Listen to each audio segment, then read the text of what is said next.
In a small town in Nigeria, there was a young man named Sylvester who fell deeply in love with a beautiful woman named Zoe during their National Youth Service Corps (NYSC) camp. Their bond grew stronger with each passing day, and they both knew they were meant for each other.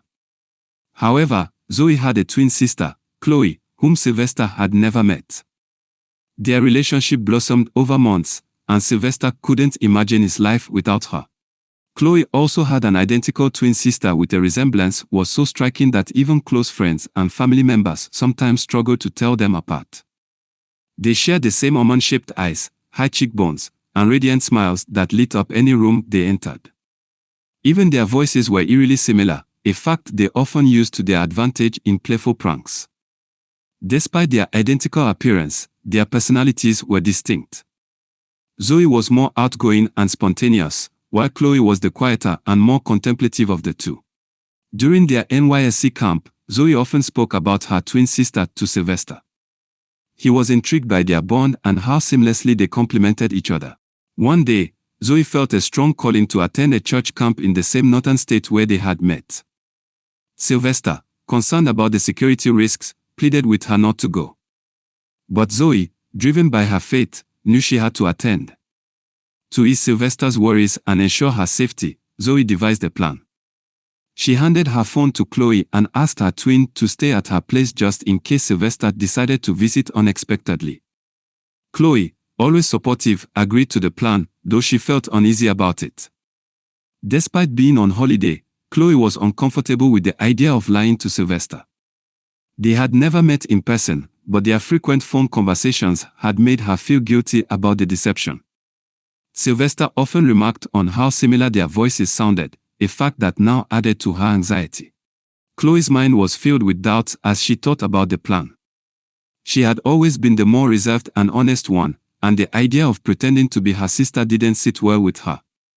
She knew how much Zoe loved Sylvester and didn't want to jeopardize their relationship, but the thought of deceiving him made her stomach churn.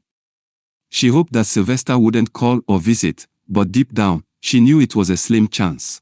On the day Zoe left for the church camp, she called Chloe and gave her strict instructions on what to say if Sylvester called.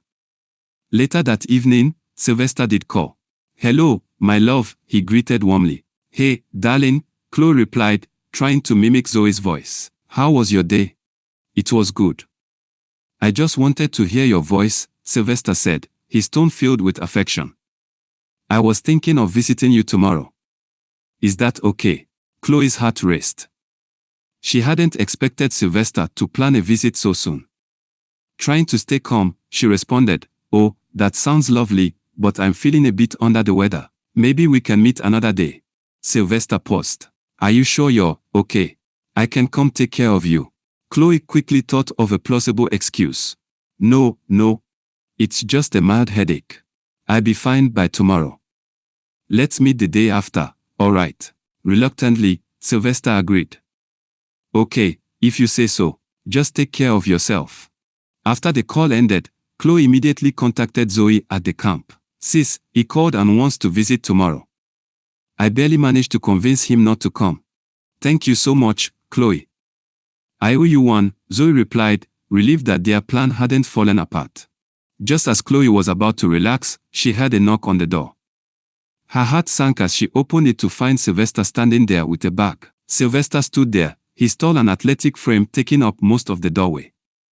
His deep, expressive eyes had a warmth that could melt the coldest of hearts, and his strong jawline added to his already striking features. With neatly trimmed hair and a confident stance, he was the embodiment of handsomeness. His presence was both reassuring and overwhelming, making Chloe's task even more daunting. "Hey, baby, I thought to surprise you," he said with a wide smile. "I brought some things to make you feel better." Chloe's mind raced as she tried to think of how to handle the unexpected situation. The tale of twin sisters, love, and quick thinking had just taken an unexpected turn, testing their bond and the power of a well-thought-out plan. Watch out for part 2.